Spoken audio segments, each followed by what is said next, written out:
Hey everybody, welcome to another episode of First Look. This is my series where we'll take a gander at upcoming rule sets, demo sets, things that are just neat and interesting out there that I might be able to get my grubby little hands on early and show to you guys. So today we're taking a look at Lasting Tales. This is the Solo and CoOperative fantasy skirmish adventure game from Blacklist Games and Mark Latham, who you might remember as the author of Elder Scrolls Call to Arms from Modiphius. Freelance game designer, gun for hire. So this is a miniatures agnostic game played on a 3x3 table, so kitchen table size game, where you create adventurers and run through bespoke encounters, basically. The one in the demo rules is called the Village of the Damned. Our party arrives, tired and weary, next to a village. It's very quiet, eerily quiet.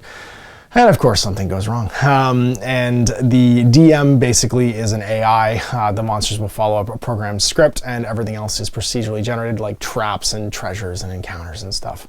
So what I'm going to do today is run you through the core rules. Obviously, this doesn't have the character creation. It's just a demo set of rules. It'll be available to the public on the 30th of March, I believe, when the crowdfund for the actual book getting the publication starts, and it may obviously change a little bit from what you see today, but I'll run through the core mechanics of the game, setting up and having an adventure, and I'll use 3 of the 6 pre-generated heroes that are in here to show you like the way the game works. And then next week I'll go through the other 3 heroes so we can see some different styles of play with the ranged hero, the mage, I think, and probably the barbarian in week 2. And then week 3 I'll run through a full game with all 5 of the different heroes. So get ready for that. We'll show you the table, show you the core rules, and get this underway. So here we have everything I've collected and put together to try out Lasting Tales. We've got the demo rules, which feature basically pre-constructed characters, the core mechanics of the game, as well as kind of like some allusions to like some of the optional stuff, like how you equip your heroes pre-game and stuff. All the models I painted up from Fantasy Series 1. I think there's one miniature in here that isn't from that. It might be the actual miniature I'm using for the Necromancer, but for the most part, and actually the Innkeeper I think as well isn't from this box. It's from the Kickstarter exclusive stuff from the crowdfund, but the rest of that stuff is from this box, including all 6 heroes. So I painted up the Dwarf, the Cleric, the Halfling Rogue, the Barbarian, the Mage, and the Ranger to throw down. And then some bad guys. So we got my Necromancer. I think he's actually supposed to be a hero, but he makes a great Necromancer. His Skeletors, so 5 skeletons.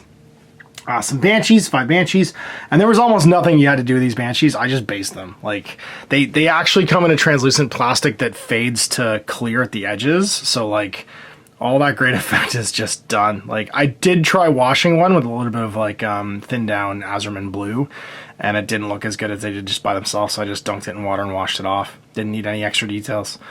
And then I did some zombies, I did some giant rats, and that was it. I made some terrain, so I made up some village, and also the Innkeeper. You need a civilian, at least one. I made up some village terrain. This is all old school, so card and foam PVC, and then of course just like my general force and stuff. It recommends a 3x3 playing area, so it is kitchen table size. You can play on a kitchen table if you want, and then you're going to need some counters, some dice, at least 2 different colors, because you want to have a critical die, and then the game works on a 2d6 system. So you want to have enough dice for everybody. And that means that if you're playing with 1 player, you just basically need this many dice. If you're playing with more, unless you want to use them as counters. If you're playing with more, then have like a handful of, 2+1s. If you want to roll a critical die, you can. Also, sometimes you can have advantage. So throwing in an extra die and then discarding the one you don't want to use is also pretty important. You're going to want to have your character sheets. I printed them off. So using off the first 3 characters I'm going to be using is going to be Adric Wright, my human cleric, Zath Hannon, the halfling rogue, and Merrick Ross, the dwarf fighter. You want some clue markers, because there's like an investigation system in here, very reminiscent of Rangers of Shadowdeep, where you go and you investigate like areas, and they can lead to different things. And then various just different colored markers that could be different status effects. There's things like bleed. You might want to have some red ones for stunned, you know what I mean? And I'm going to be using little damage cubes for the actual like bad guys, just to track their damage on the table. And that's it. You're ready to rock and roll. Oh, and a measuring gauge. You should get a cool measuring gauge like this one. The rules. Now, I will do a full book review when the actual book is out and published and stuff. It is in crowdfunding right now for just pre-orders. But the demo rules are available for us to look at and check out. So this isn't going to be a full book review, obviously, because this isn't the book. This is just a lovely spiral-bound copy that Blacklist Games was nice enough to send me. And so, yeah, so Lasting Tales, let's just check out what we need. We need miniatures. and they all have characteristics. So melee skill. Now all these stats are buffs to tests, and there's basically, so just to put them in context, like 4 is pretty good, 3 is okay, pretty average, 2 is a bit low. For that is these are all dice modifiers for a 2d6 test. That does mean your tests are bell curved, right? So on the easy side they get easier, on the hard side they get harder. So for instance, that means it's easier to roll and add a stat to get an 8 than it is to roll and add a stat and get a 10 or a 12. And that's actually where all these come into play. There's 3 types of tests: simple, normal, and hard. A normal test, you have to roll and add your stat and get a 10. Easy or simple test is roll and add your stat and get an 8. So if your stat is 3, you're rolling 2d6, average is a 7, right? And you're going to be able to get that 10. If it's hard, 2d6, trying to get a 12. So really, that's all you need to know. An advantage, like I said, is going to be giving you extra dice and then discarding, making it easier to get these results. Advantage is the same thing. You'd have to roll an extra die and discard the highest one. So melee, how you stab; ranged, how you shoot; strength, how brawny and physical you are; your agility, of course, is your dexterity and your nimbleness; your defense, how hardy and resilient you are; your intellect, so you're smart, not intelligence; intellect, legally distinct; and then your willpower, not wisdom, legally distinct, a measure of your mental fortitude and courage. Charisma stat, though, no talking to people, no getting charming with anybody in this one. And then you get your derived characteristics. That's your strength bonus and your resistance. It uses a 40k kind of level. So 3 is average, so there's no modifiers. When you get to 4, it's +1. So you can see strength bonus is +1. 5 would be +2, 6 would be +6. It explains it a bit later on, but those derived ones are based on those 2 things. Resistance is the same using your defense stat. So like 4, strength bonus goes into this, resistance goes into that. It's on a slightly different scale though. 0 is at defense 2, and then everybody basically defense 3 has 1, and it scales higher as you go higher on your stat as well. So that's the amount that you reduce damage by when you take damage. Your armor bonus is a chance to reduce additional damage, and it's based on your actual armor class. So you don't have any armor on this model, which means armor bonus is 0. Reserves, and those are your health, fate, and power. Health, pretty simple, how much you can take before you get knocked out. You're not necessarily dead though. Fate is almost like a might stat in Lord of the Rings. You can use it to influence dice rolls and re-roll them. You can also use it to come back to life when you get knocked out, which I thought was a clever mechanic. And then power, you use it to cast a spell, and your power points go away. Speed then is going to be 2 stats, a split stat. It's how far you move in the table, so a 6 for instance in this case, and then how far you move when you're impeded. So if you're going through difficult terrain, you'd roll a d6 instead. It has a clever mechanic too for when you're moving through difficult terrain. So let's say this dwarf wanted to walk through here. He moves 5, so let's say he starts here. He's going to move 2 inches up to it. He's used 2 of his 5 so far. Then he rolls his d6. And this is how many inches he could move if it's higher than his remaining move. So basically, when you touch the difficult terrain, your move becomes random. So if I'd rolled, let's say, a 4 in this case, I could use 2 of my remaining 3 movement to go through here. So as long as it's higher than the move that you've used, it's a bit like you're seeing how much you have left when you roll. So if I rolled the 6 and I had 3 left, I'd only used 2 of my 5, I'd be able to move an additional 3 inches through this. So it's a bit of a randomizer. It does mean that you're not entirely sure when you touch difficult terrain how far you can move through, but it makes the split stat kind of interesting.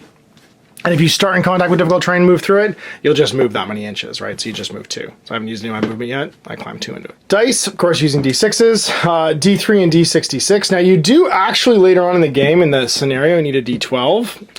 And I would recommend they add that to this. There's a way you can roll a D12 using just 6-sided dice. They don't want you to use any dice that aren't 6-sided. So if you've never used a D66 before, it's 1 high die, 1 low die. You can actually use that same mechanic to roll a D12. So you roll 2 different colored dice. This one is if it's a 1 to 3, 4 to 1 to 6, or a 7 to 12. This one is the actual number. So if in this case I'd have rolled an 11, right? So it's a 50-50 if it's the high end or the low end, and then it's either a D6 plus 6 or it's a D6 to see if you roll a D12 or not. You'll need that later on because there's a mechanic here for randomizing where your spawn points are that doesn't work unless you're using a D12. Tests, like I said, simple, normal, hard. You roll and add your stat, so everything's just a stat bonus. So if I wanted to range attack somebody, range attack 3 on Creeves here, and it was a normal test, I'd roll 2d6, add my 3, I got a 14, which means I hit. Advantage and disadvantage, same thing. Let's say I'm at disadvantage to roll that. And you know what, I'll grab a green die actually, so I can show advantage versus disadvantage. When I'd roll disadvantage in this case, I'd actually discard the high one. And that 7 would mean I still hit because I'm +3, so that would get me a 10 plus, but that was a lucky roll. If I rolled like a 1 or a 2 in that pile, I'm missing all of a sudden. There we go. So now I'm only rolling a 7 and I miss. 2 and 12, snakes always miss, and 12s always succeeds. Boxcars always succeeds. There's always a chance of failure and a chance of hitting. And then the critical die, it's not added to a test, but if you hit and your critical die rolls a 6, so let's say in this case the red die is a critical die, well, it's a terrible roll, so I missed it in this case, but let's say I'd hit and this came up a 6, just like that. So there we go. It's like I staged that, but I didn't. That's amazing. So in this case, you get a critical effect. Normally, whatever you're doing will dictate what the critical effect is, but in addition to that, you always get the focused condition when you get that critical off, because you have your like, whoa, John Woo moment, and doves fly by, and you're doing great. And then rerolls. Sometimes the rules are instructed to reroll 1 or more dice. And this is exactly like it sounds. Pick them up and reroll them, and you can't reroll or reroll. Temporary bonuses are things that last for like a specified amount, and then randomizing obviously is randomized somehow. Measure, closest point to closest point. And then things you'll need: gaming area, 3 feet by 3 feet, scenery. Hey, look, we got some character sheets, we got those too, and then a pencil and eraser to note the progress. I'm probably just gonna use styles and counters instead. Over to the game turn. Okay, it goes initiative, heroes, event, recovery. Initiative's not gonna be super important unless like there's an effect that's triggered there, because it's for when you have more than one player. Everybody rolls 2d6 to see who's going first. Then all the heroes activate. They get 3 things they do each round. It's a move, they get to make an attack, and they get to do an action. So those are the 3 things they can do. Now, sometimes you give up your action to do extra things. So if you want to run, for instance, that means you're basically paying more attention to moving fast than to running. You're going to get to add to your movement. You get to go further, so you get to roll your random die and add that to your speed. And you can still attack afterwards, but you can't shoot. You can't make a ranged attack. You're prohibited if you do the run action. And also, you can't do any of these things like aid, hide, interact, reload, search, swap, take a breath, which is to heal, or taunt. Playing this solo today, this initiative phase isn't going to be super relevant, like I said. It would mean also, if we're playing with multiplayers, that person gets to dictate like random, like no clear ruling, so you can choose direction a monster breaks a tie to move in, stuff like that. And like effects that get resolved where it says choose to place, they choose that for the turn. You're not really playing competitively though, so you can still talk to your fellow players and agree on where things are going to go. It's not like it's a huge deal, but it does give you a tiebreaker. And then you'd go clockwise around the table in order to actually activate all your heroes. Move, you're going to move your speed. Run, you're going to move your speed. And then add whatever your secondary value is. So like, let's say you moved 6, you'd add d6 to that value. So I'd move 7 inches in that case, but then again, can't do an action and can't fire. And then attack, you can take the attack action. We'll come to that later on. And then all these actions, aid, for instance, you can remove the burning or staggered condition from somebody, replace the stun condition with a staggered condition, like they stand up. You can hide and gain the hidden condition if you're unobscured and if you're unengaged and obscured by something. And that allows you to do certain things like sneak attack and stuff. It's automatically removed if the hidden model performs an action, like a move or an attack. You can interact. That's how you usually look at clues and stuff in the game. You can reload if you have a slow to reload weapon, like a crossbow or something. You can search. If you're near a treasure chest, you can do that action, roll 2d6 and see what happens. So it could be a trap, because there's traps in the game. Nothing can be found. Get some gold, potion or a scroll, key shard, magical artifact. Gold won't be super relevant in this game, obviously, because we don't have the campaign rules, but these other things could be pretty cool. Swap and give items to people and have them, like equipped or whatever. So you can equip an item that you didn't have, like it was in your pouch or whatever with the swap action. You can also give an item to somebody nearby if they're within 2. Breath lets you regain 1 point of health, and then some things that will give you free actions, they don't count as this action. It's just dictating that. And then taunt. A hero can bellow a challenge to give the taunting condition to their foe, so you can actually like curse and swear at people, which I think is kind of cool. And that's it. So those are all the actions. So 3 things: move, attack, action. And again, sometimes you'll swap them to like do extra things like run. Fate. It's your finite reserve of fate. You can return a fallen hero to play with it. You can reroll a failed test with it, or you can perform a special action or ability with it if it's dictated that it requires fate. So when you're reduced to 0 health, you're not actually dead. You just lay down, and you replace the model with a fallen hero marker, and it can't be interacted with or attacked. I'm just going to lay the models down. I don't know why you'd replace them with a marker. I feel like maybe if these weren't plastic miniatures, I'd be afraid they'd chip and stuff, but just lay them on the ground. Then the recovery phase, the hero can spend fate to recover, which we'll talk about later. Reroll a test, and then like class skills and stuff sometimes require fate to be used too. Then it's the event phase. This is very reminiscent to Range of Shadow Deep, where you're going to draw your event card at the end of the round. You're going to roll a die. On a 1, an unexpected event occurs, and you see what happens in each adventure. They'll all be like bespoke. And then all the adversaries activate. And then we check spawns. We check to see if anybody in the spawn pool activates, which I'll come to later. And then finally, you're going to go into the end phase. So the melees activate and ranged activate slightly differently, but there's a real simple activation system for bad guys. If a melee model is engaged, and they'll be classed actually on their card what they are, they perform a melee attack. If they're unengaged, they move towards the closest model they can see, and then we'll always try and run. And then adversary melee with a ranged attack won't run. Instead, they'll try and do a ranged attack instead. Ranged adversaries, if unengaged and activated, check line of sight. If there's a valid target, the adversary remains where it is and performs a ranged attack. And if there's no viable target, they move the shortest close distance to try and get line of sight and make one as well. Adversary models will always move towards their target point or a model with the shortest, most direct route possible, and they'll avoid difficult terrain if they can to go around it to try and get there faster. Cherry pick, they only attack stunned heroes if there's no other viable target, and then the first player, if there's any doubt where they move, the first player decides, and that's where that 2d6 roll comes in. And then there's the spawn pool. So spawns are when people show up, basically. When adversary or minion is removed from the play, immediately move them into off the game board into what we call the spawn pool. It's divided into 2 sections. First is the graveyard. So these skeletons, let's say, are in the graveyard. And then these ones, let's say a zombie and a skeleton, are in the actual reserves. And those are the 2 sections. So when something dies, it goes into the graveyard. If it's in the graveyard, when it's time to spawn, they move into reserve. And then when they're in reserve, you see what their spawn roll is, and you roll for each model, and then they would spawn back onto the table. So they don't automatically come on every turn. They'll have a condition that will say how they come back. Skeletons have a spawn value of 5. You'd roll for every skeleton in the spawn pool, and for each 5+, one of them would return to a random spawn point and come back. So as you're killing guys, they're constantly going to the graveyard, then moving into the spawn pool to become available. So when you kill one, it's always going to spend a round off table, and then there's a chance it comes back now after. It's recovery phase. Fallen heroes recover. So any hero not in play and currently represented by a fallen hero may now spend a fate point to return to play. The hero model must be placed on or in contact with the fallen hero marker, or just stand them up. The returning hero may not be engaged unless there's no other choice. A hero with no fate remaining in the setup is eliminated from the game. A fallen hero is not considered being played for rules purposes unless whenever be targeted by enemy attacks. So basically, you've got your fate stat in chances to come back to life. But you can also use it for abilities, and you can also use it for rerolls. So it's kind of a balancing factor where your fate can be a thing that keeps you on the table, but also can be things that make you awesome. And around effects like conditions like being poisoned will go off, regenerate power. Any spellcasters in place, such as the wizard, who is not in their starting amount of power, now automatically restores 1 power to their maximum. Power regenerates even if the fallen model is stunned or staggered, but not if they're fallen. And then check to see if you win. I'm not going to get into the mechanics of combat and stuff, because we know how you move around the table until we actually start doing it in the game. So what I'm going to do is I'm going to move over now. We're going to skip the guts of this and how magic and miracles work, because we do have a cleric. We'll do magic later. We're going to do miracles for the first one, just to keep it simple. And we'll jump into our adventure. So this game is going to use, it looks like, bespoke adventures.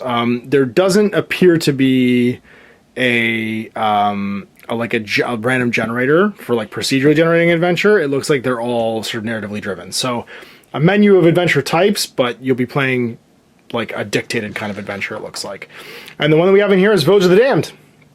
Weary after many days on the road, you're thankful to the gods when you see the village up ahead. Though the hour is late, you hold out hope that you might find an inn, or at least some hospitable local to take you in, and yet, as you draw near, you realize something is amiss. The village appears deserted, and yet you cannot shake the feeling that you're being watched. So there's a special round limit on this one. 3x3 table, divide it into 4 quarters, each with 1 building in it. Heroes can be deployed within 6 of the middle. Place scatter trainer on the board, so focusing on little things like barrels and crates and stuff. So now, in the center of each quarter, place a significant village scenery piece like a building, and they each need a clue marker. All right, well, let's do that. So clue number 1, clue number 2, clue number 3, and clue number 4. Now, if you're playing with more heroes than 3, they recommend you place more clue markers, but we're just going to play with 3. Place scatter trainer on the village. If there's 4 more heroes, pick any 2 scenic scatter features no closer than 12 to the center of the table, and place 1 further clue marker on each of them for a total of 6. Roll 2d6 for each adversary unit that starts the game in play. Models in the unit deploy in contact with, or as close as possible to the corresponding spawn point, the red circles.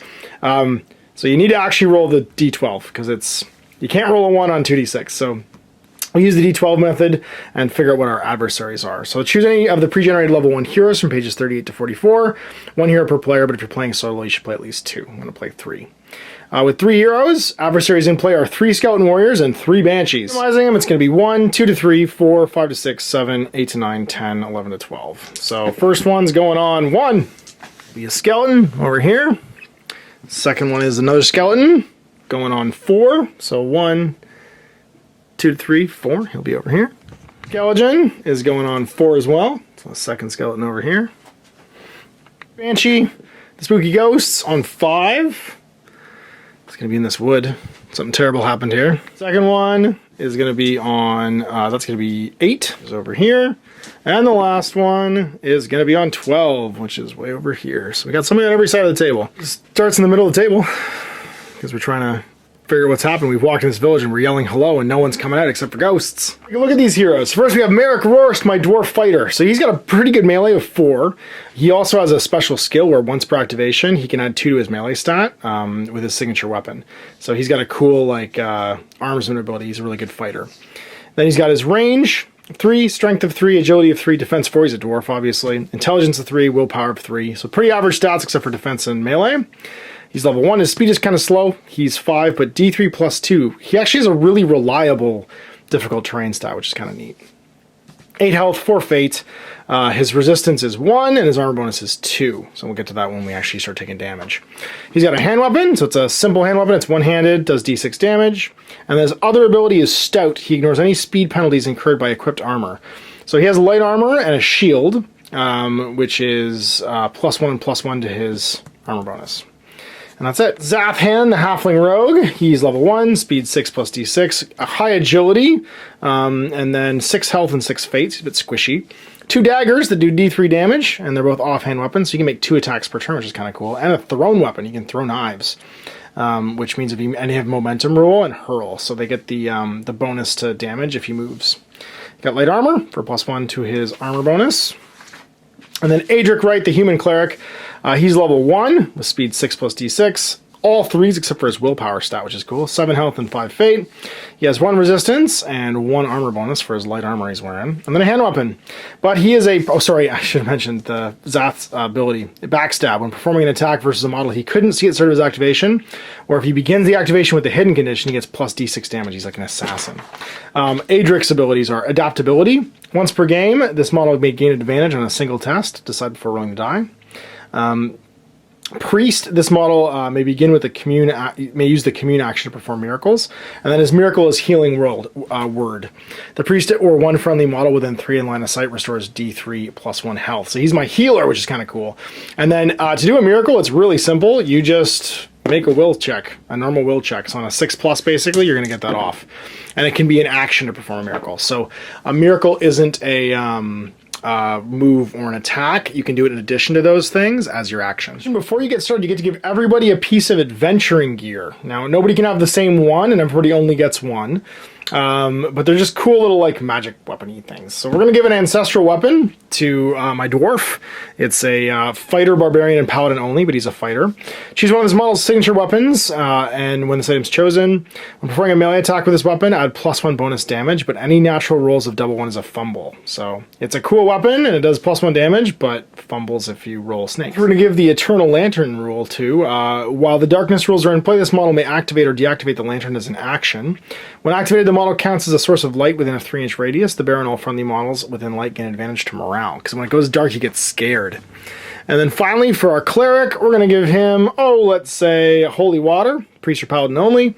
Use once, discard this item after successfully hitting any undead or demonic creature with a melee attack and add D6 damage. Look at the special rules for this adventure. Civilians! They're treated as friendly models by the party if they show up during an event. They've got pretty bad stats. Melee 1, range 0, all 1, speed 6 plus D6. And only 1 health, so they die easy. If the civilian's within 6 of a hero, the nearest hero chooses the direction of the movement when they activate, and they do it during the event phase. If the civilian's not within 6, they move as far as possible from the nearest enemy. Darkness. While the darkness rules are in play, models are subject to the following. Range attack suffers disadvantage if the target's more than 12. Line of sight cannot be drawn to hidden models more than 12. And members of the party treat morale checks as hard. Ooh, when things are scary. Models can negate the areas of darkness with rules that provide light. So for instance, my Lantern Eternal. And then clues. You search the village for signs of life and evidence of what might have befallen the people here.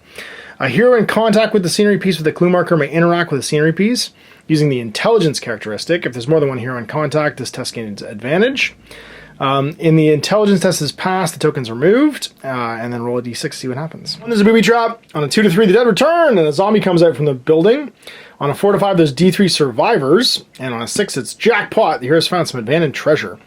And you place a treasure chest within 3 of the target scenery piece and not in contact with the hero. Final clue, when all the true clue tokens are collected, 4 of them if there's 2 to 3 heroes, and 6 if there's 4 to 5, the source of the village's misfortune is discovered and see the cursed grave below. Reveal that when it's revealed. So I'm not going to flip the page yet. I think that's a fun element in this game. You can play through and keep yourself kind of blind. So here's our graveyard. Here's our reserve pool. Baddies are in play. Round 1. I automatically get the initiative because it's just me. And we got to go start collecting some clues and worrying about banshees and stuff coming and fighting us. The skeletons are that way. There's only a few banshees this way, so I figure we go this way first. So let's start with the dwarf. He's a natural sprinter. He's going to make a run move and get d3 plus 2 added to his movement. So it's actually 5 plus 4 is 9. So he'll run 9 over to this clue marker. But he can't take an action this round. There's no range attack. And then we'll have the Cleric do much the same. He's going to run d6 plus 6, 8. And he'll go touch this one and not do an action this round. And then no one else has a really high intelligence, but let's run the halfling. He's going to run over here and go d6 plus 6. He'll go 10, so 8 and then 2. And we're going to spread out and search for clues. Pulling the party is always a good idea, right? So everybody made a run action. Nobody's in range to shoot because he only throws his dagger 6 inches. And he can't run and shoot at the same time. We didn't have anyone to fight this round, so we're just spreading out to look. So now we go to the event phase, and bad guys might show up. So first of all, if we roll a 1, there's an unexpected event. There is not. So now the bad guys are going to get to activate. And we'll start with the skeletons and move on to the banshees. So the skeletons are undead, 3 health, 2s for all their stats, intelligence of 1, d6 melee attacks, and speed is 6 plus d6. They are melee monsters and minions, and they're going to try and just run towards me. So d6 plus 6. The first one's going 9, so he'll run over here. Roar! Cleric! The second one, doing much the same. It's going to go 9 as well.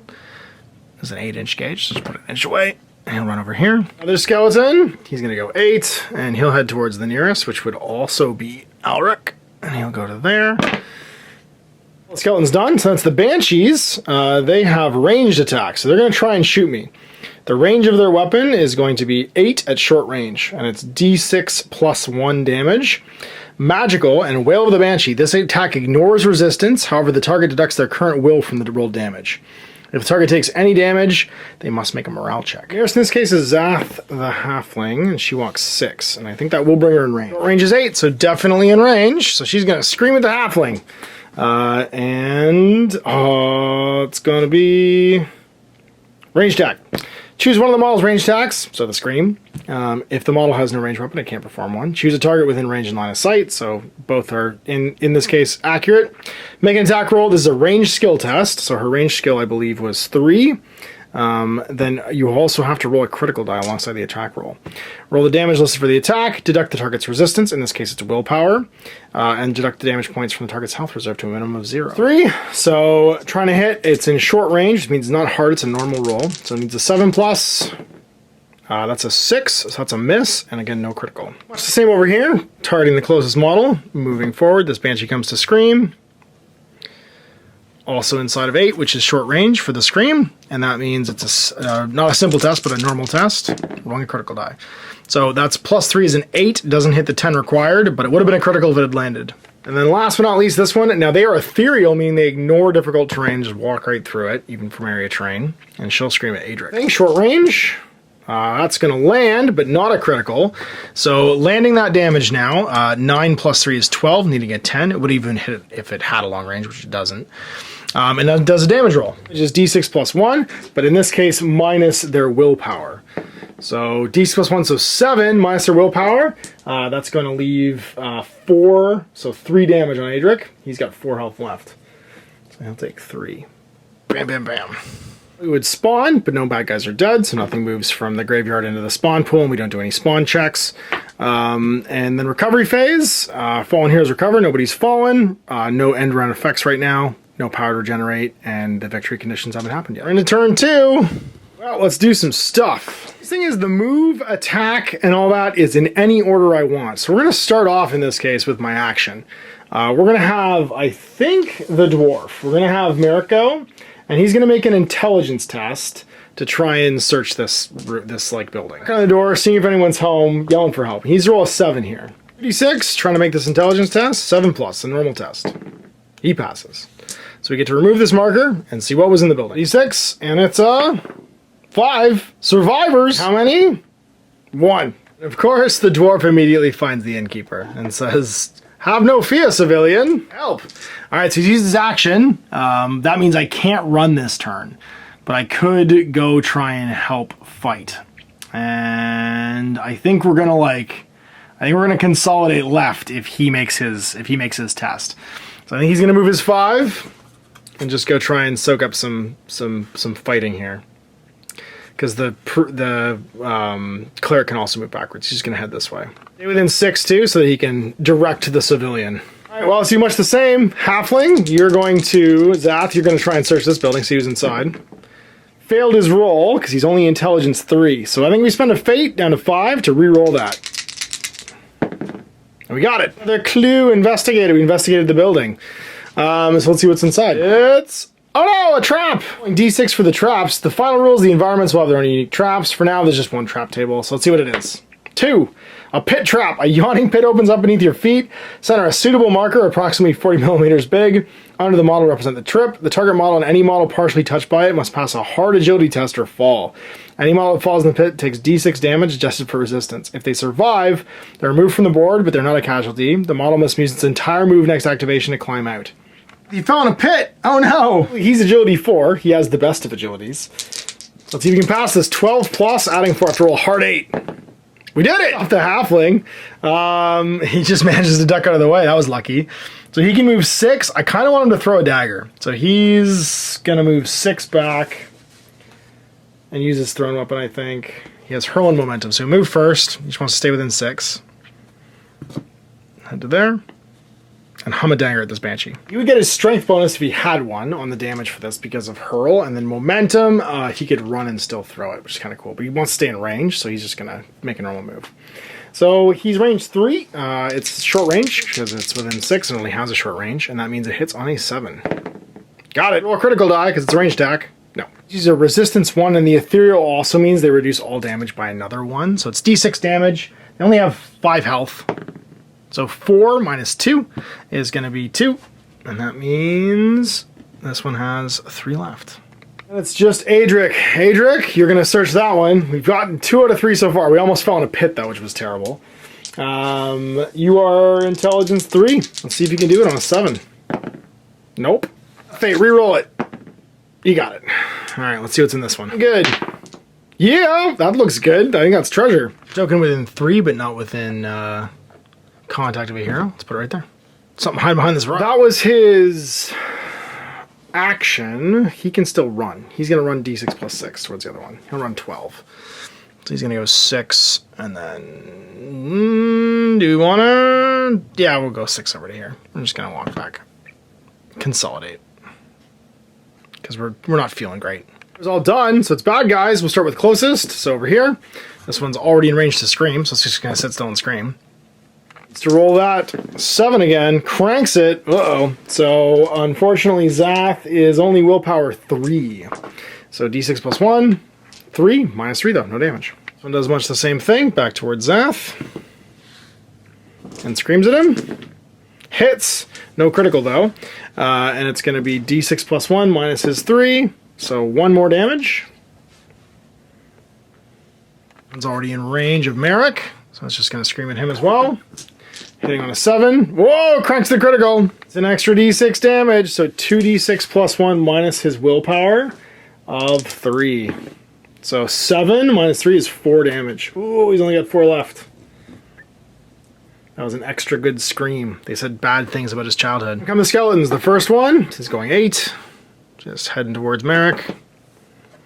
The second one is also going to run because he can't make it and go 8 as well. And head towards Merrick. Things are getting sporty. Going over there. It's going 9. And it'll run around 1 more inch. Try and get towards Adric. Last but not least, we get to move the Innkeeper.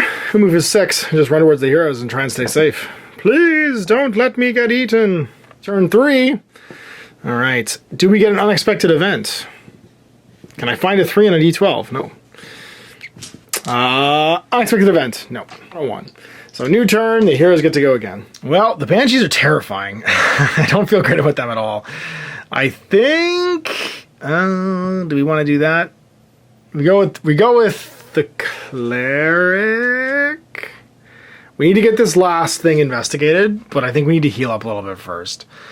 So he's going to try and smash Skeleton. So he'll take a walk over to here in a melee. Then he's going to smash. So he's got melee of 3, and what you do when you try and see if it's simple, hard, or normal is you compare melee stats. So if you have the same, it's normal.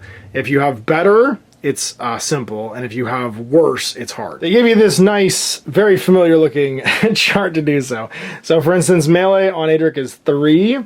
It's 2 against a skeleton. So if it's double or better, it would have been a simple, but it's not. So it's just a normal hit. Pairing 3 to 2, normal hit. Yeah, it has to be double in any direction to be simple or hard. So mostly you're doing normal unless the stats are double. You could use his action if you wanted to here to try and make it a precision strike and gain advantage on the roll. But I think I want to save his action to either search the building or to take a breath and heal. Or do a miracle and heal even. Just gonna roll it. Make that melee attack. And 4, that's gonna be a miss. You use a fate. Go down to 3. Reroll that test. So we're gonna reroll this part of the test and get a 6, which is a 9, and misses. So last but not least, he'll do a miracle. He's gonna do his healing prayer. So miracle is willpower, which is 4. He needs a 6 here. It's a normal test. He does. He's gonna heal D3 plus 1 damage. So 2 damage. Merrick, show him what's what. You can do yours now. Go get this guy. You're gonna take a breath with your first one just to drop a damage. And then walk over here and smash Skeleton, I think. He uses his Armsman skill, which means he can be melee 6 right now against the Skeleton's 2. Actually, he doesn't even need to. Because he's already double, so he's already hitting on simple. Just hit him.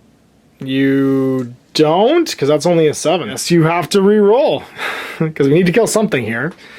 And reroll the test, and now you hit, which is going to be, you've rolled an 11, so you've hit him even if it was normal. And you get plus 1 damage because of your ancestral weapon.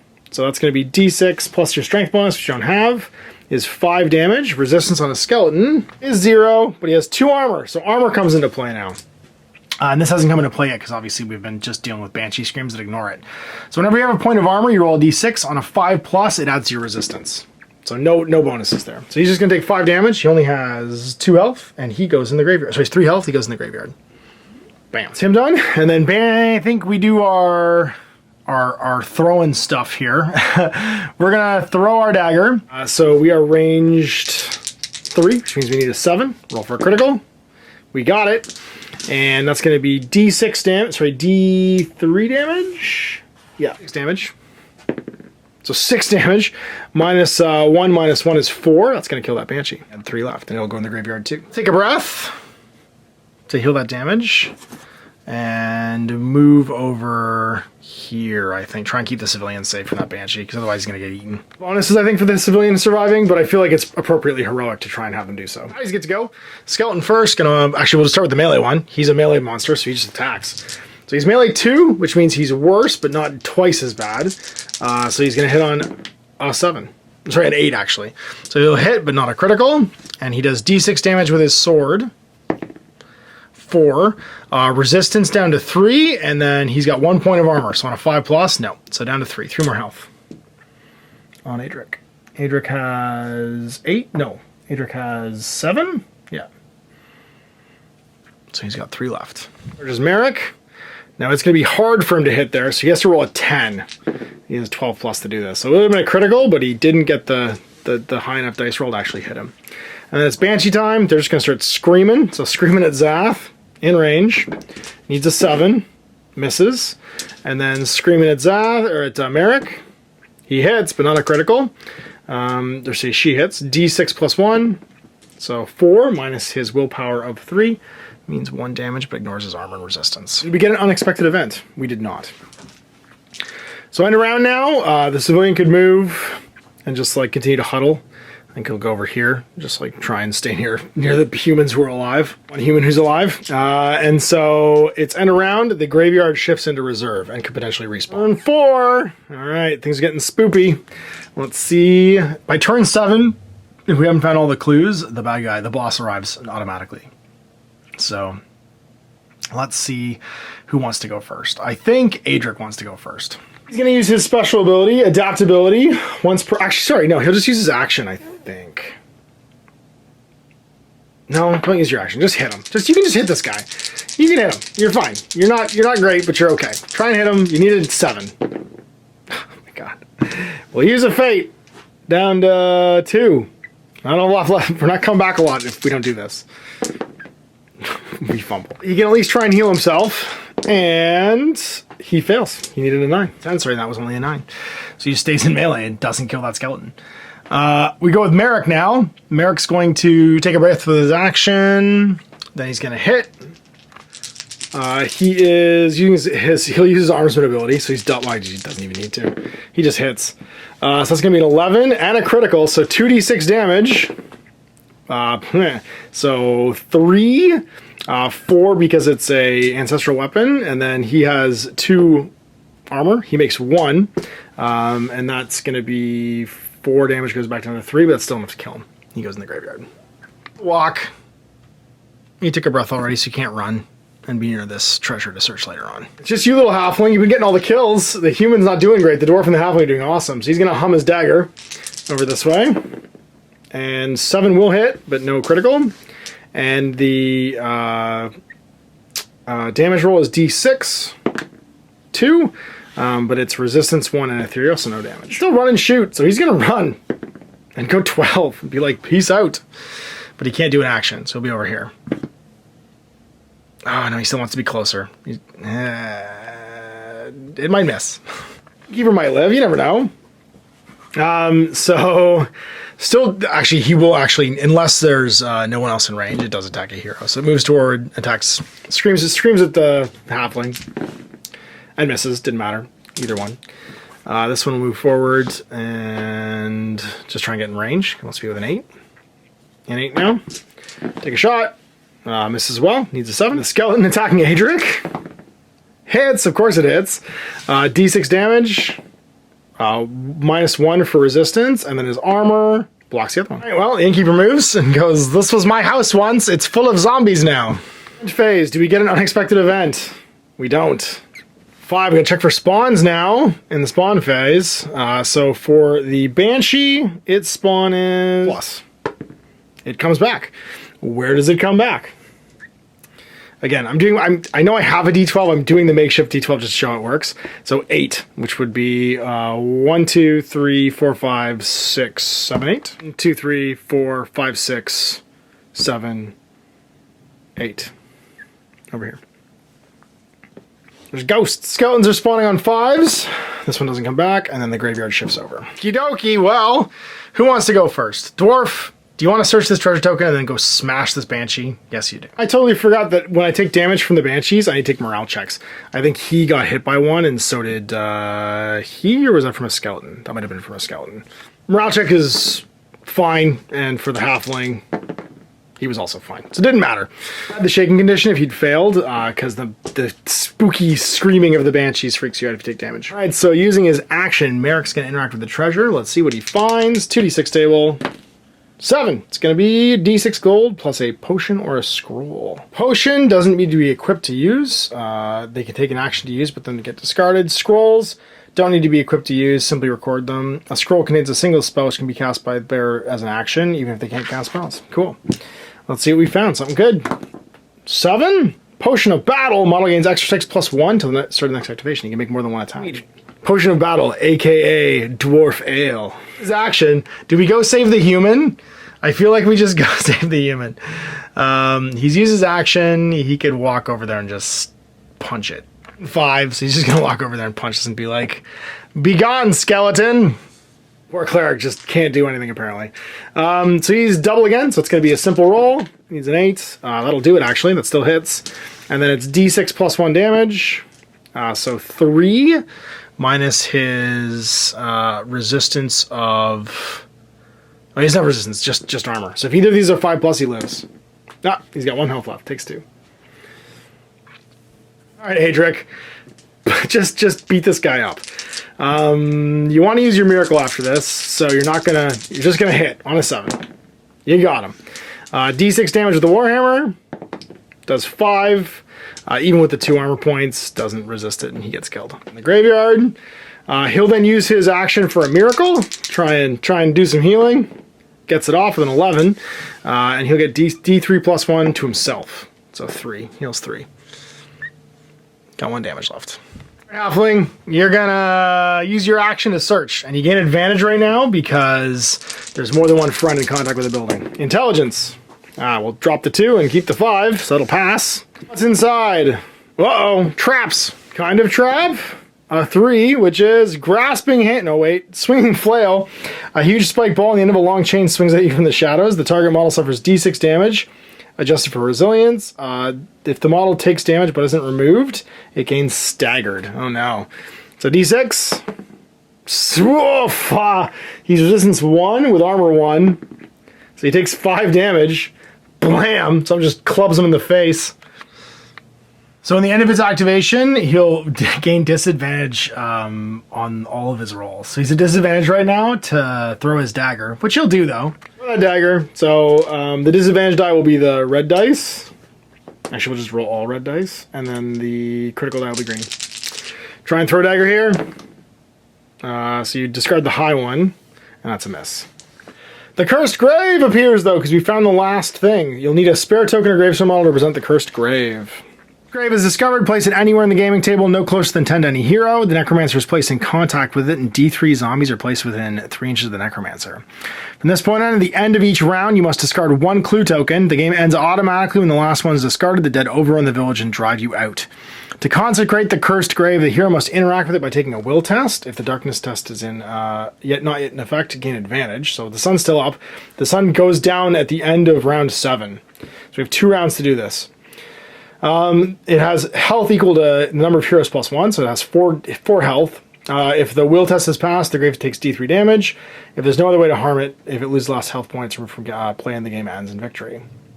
However, the will test is failed, the model must either lose a fate point or take D3 damage ignoring armor. Cursed Grave appears along with, in the middle of the table, the Necromancer, and D3 zombies. 1. It just erupts out of the ground like Diablo style. Alright, well, that was as unexpected events come, but we still have to roll in the event table to see if one happens. The halfling can still move, actually. He missed his knife throw. Nah, he'll just stay there. He's fine. He's good. And he keeps us staggered even right now.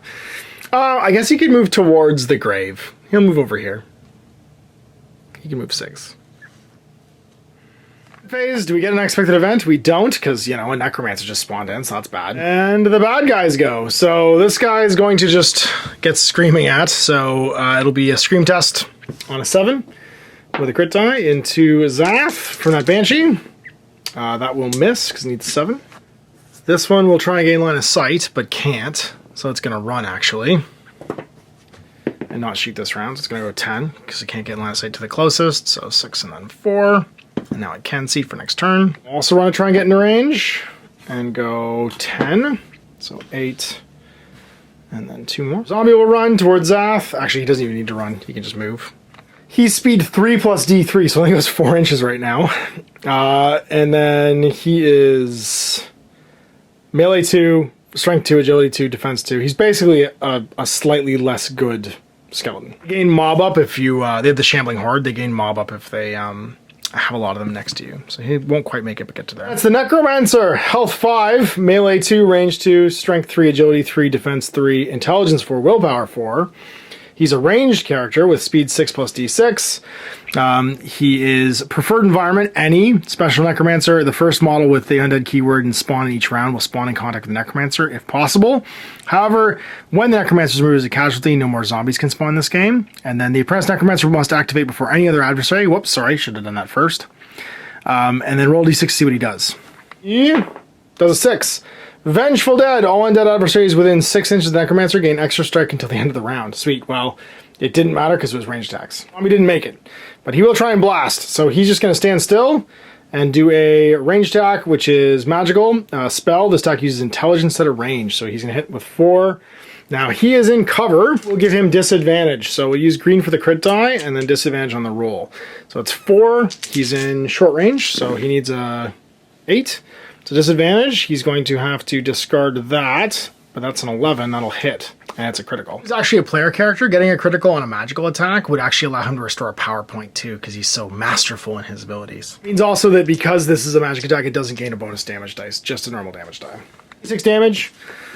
He is armor 1, resist 1, so armor 1 takes it to 4, resist 1, still at 4, then it goes to 9, so he is knocked out. Blam! And then we're into spawns. All right, so we got 2 skeletons in the spawn pool right now. Let's see what happens to them. 1 comes in and spawns next to the necromancer because he is always the first place they spawn each turn.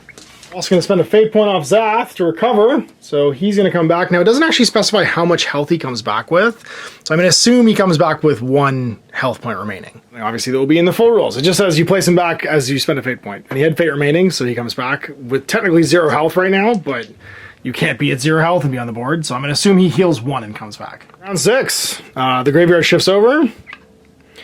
And the undead have appeared. So let's see where we are going to go on turn 6 first. Really need to go kill everyone. So I think that's what we're going to do.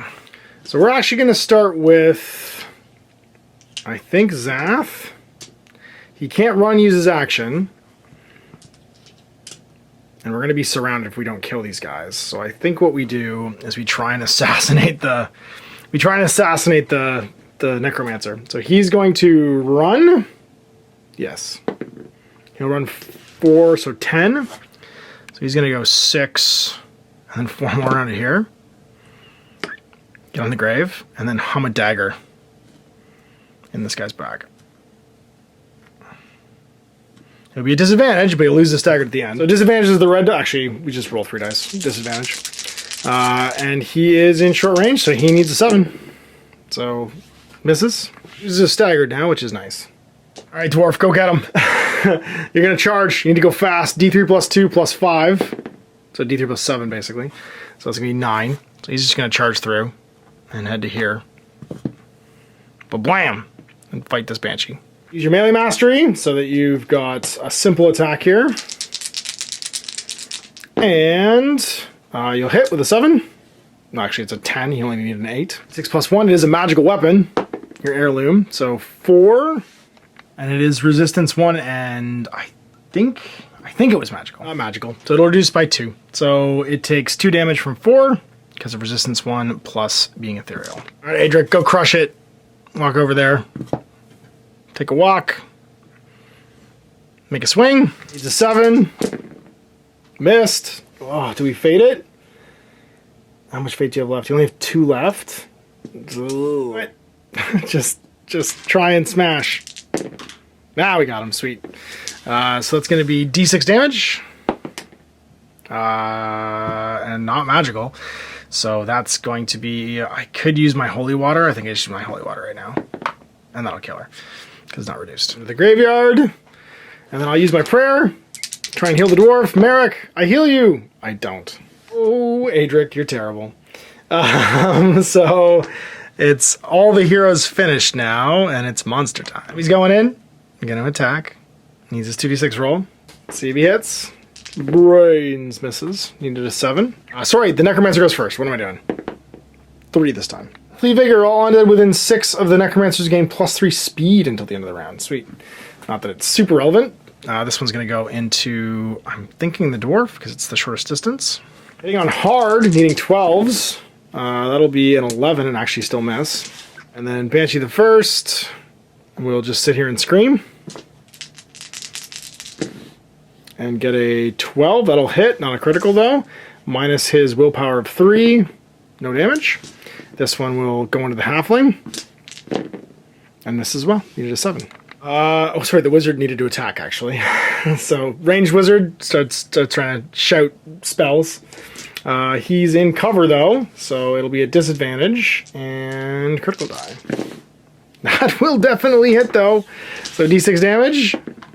6. He gets blasted off his feet again. Blam. He's got 4 fate left, unlike Adric. The halfling's quite lucky. And then event phase. Sorry, start of round. We didn't get any random events. And then spawns. One's on 5s. None show up. And then the Banshee goes from the graveyard to the reserves. Fate point on Zath to get up again. So he's no longer dead. And we remove one of the markers because we've not destroyed this thing yet. And it's the end of round 6. So start around 7. Sun's going down, sun's going real low. We have advantage right now to test to try and damage the grave at least. Start with that. So with advantage, it's a willpower test. The halfling's gonna try and do it and do some damage here. What do we got? It's a 7, that'll do it, normal test. Damage do we do? We do 2, not bad, halfway there. It's got 2 left. And he's going to, that was his action. I think he just attacks. Move it in. It's gonna make some stabs. Move and attack. Kill the necromancer. Dagger attack. Hits and a critical. So it's D3 plus D6 damage. So D3, 2, D6, 2, 4 damage. This is resistance 1, so he takes 3. He's got 2 left. And then second dagger attack. Oh, get him, halfling. You're pissed now. Bam! Oh, he criticals! D3 plus D6. So it's gonna be 7 damage. It didn't even matter because just the basic D3 would have killed him. 2 more. He slays the necromancer. Now the necromancer isn't a minion, so he's gone from the game. He doesn't come back. So the halflings, I guess. Okay, well, Dwarf, I want you to murder this skeleton and try and blow up this grave. Use your super strike. So you're hitting on simple, which means a 4+. You somehow miss, idiot. Reroll it. I can't believe this. Bam. All right, you hit. It's +1 damage, 2 damage. Oh my god, armor 2. That's gonna be 1, so it drops 1. Only takes the damage, and he's stuck in melee. Cleric, kill this zombie because it can't come back because the necromancer's dead if you do. Big hit, shablam. He hits, and then it's D6 damage. D6 does 2, since 1, so only does 1. It's still alive as well. And then you use your prayer on a 6+, try and heal the dwarf. You do. D3 plus 1. That's going to be 3. He's healed. Right, event phase. Anything unexpected? Not this turn. And then Banshee starts screaming while Skeleton attacks first. The guy's in melee. Do the zombie. That's going to be on a normal test, so a 7 misses. A hard test, so it'll be on a 10. Misses as well. First Banshee on a 7, screaming into the halfling. Misses. Second Banshee can see him, so disadvantage though. So 3 dice drop the highest, screaming into the halfling. That's only a 5, that'll miss as well. Another one of these though, only 2 turns left, and the sun is now down to 8. Oh, we've only got 2 turns left before the game ends potentially. Oh, and this guy runs 6 inches away from the nearest guy. Ah! There's still zombies there. Actually, he's within 6 of me. I can just make him loiter. Follow us and be like, stick with us. Innkeeper. Dwarf. Do you smash the skeleton? Yes, you do. Use your big attack again. Oh my god, you barely hit, but it's a critical. So 2d6 plus 1 damage. 6 damage. Its resistance is 2 armor. Doesn't stop any and dies. And then you're going to walk over here. Try and smash this gravesite. 3 needs a 7. Gets it. D3 damage. 2. And that's it. The grave is destroyed. We had the round, but we've managed to sanctify the grave. We'll do you swinging on the zombie. Adric, you miss because you're a fool. Use your last fate. You're not going to die now. You still miss. And you can heal yourself, I guess, on a 6. Nope. Because this is already destroyed. And then charge the Banshee. Do it. Big stabs on 7s. Hits with the first one. D3 damage. 2. Not magical, not ethereal, so does nothing. Second one. Mississippi game. So we've managed to consecrate the tomb. That means we win. We also rescue the innkeeper, which is sweet. And when the curse grave is consecrated, you've won, and that ends the game. Now, of course, in the full rules, there should be some experience and stuff. We managed to kill lots of skeletons and zombies. They're all worth 1 each to whoever killed them. And there would be a whole post-game assumed that will allow us to level up and increase our skills and stuff, too. For instance, he was worth 1 XP, the Apprentice Necromancer. He's an elite adversary, which means he didn't come back. So with his kills, I think we would have gotten 3 or 4 experience. And then, of course, you would probably get experience for completing objectives, too, searching the rooms, consecrating the grave, all that stuff. We managed to save the village. The undead all evaporate. And the heroes lick their wounds and are greeted with just the right amount of libations on the tray by the innkeeper. He keeps the big one for himself, but he gives the other 3 out to the heroes. So there you go, another first look at a game. Big thanks to Blacklist Games for sending along a copy of the demo rule so I could check it out. And obviously the Fantasy Eve Series 1 miniatures so that I had everything I needed to play. And I just cracked it open and started painting and was ready to rock and roll. Now, once again, obviously, as I said, there is a crowdfunding, I believe, for the book going into print on the 30th of March, where you should be able to grab these demo rules as well to check the game out for yourself and give it a try at home. And the next adventure we'll do next week on Monday, where you can check out the other 3 heroes, obviously, and then a full game on 2 weeks on the Monday after that. So big thanks for watching. We'll see you for more lasting tales in the future. Till then, I'm Ash. Have a good one. I hope you enjoyed that video. If you want to support the channel, of course, like and subscribe and hit the little bell below so you get notifications when I post future content. I do post stuff 7 days a week. If you want to support the channel further, you can, of course, buy a t-shirt through Spreadshirts, buy a measuring gauge or objective markers from Desperate Designs, or, of course, most importantly, there is Patreon. Patreon is what makes all this possible, keeps the lights on, pays for the studio costs, pays for the equipment, model costs, and everything else, and most importantly, puts food in my kids' bellies and a roof over their heads. Big thanks to everyone, past, future, who supported me. I do this stuff because of you guys, and of course, I will continue doing it as long as I can.